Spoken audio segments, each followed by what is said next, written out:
Hello mga kabayan, lalo na dyan sa Pinas. Nakita ko lang tong post sa isang agency. Gusto ko lang i-share sa inyo guys kasi opportunity na to na makapunta kayo sa Canada, lalong-lalo na nagtatrabaho sa piggery farm. Ito guys, kung nagtatrabaho ka sa piggery farm at matagal ka na, ito na yung pagkakataon mo na magpa-Canada ka na rin. Kagaya ko. Kasi yung company ko sa barn, nangailangan sila ng swine technician guys. Tapos, ito yung agency niya, Magsaysay Global. Ang qualification lang niya guys, kailangan yung age mo is between 21 and 39 years old. At kailangan college degree ka, no? Ng animal science or related field. Tapos, with if English proficiency like IELTS. Kasi yung pag-Canada guys, kailangan talaga ng IELTS, no? Para for preparing for PR.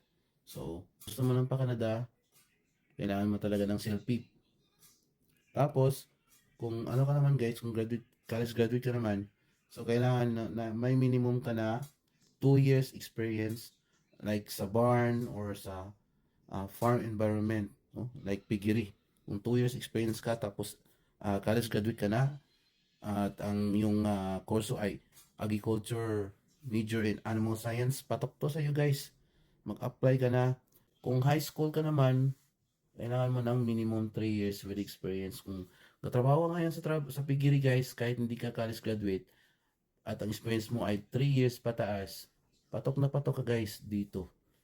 So, apply na kayo guys kung gusto niyo mag-Canada. So, share ko lang to at disclaimer lang, hindi po ako ang part ng agency na to.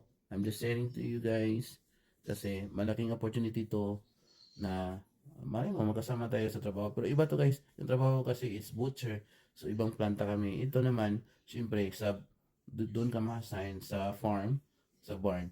Kasi yung baboy, yun yung kinakatay namin dito. So, good luck guys. See you in Canada soon.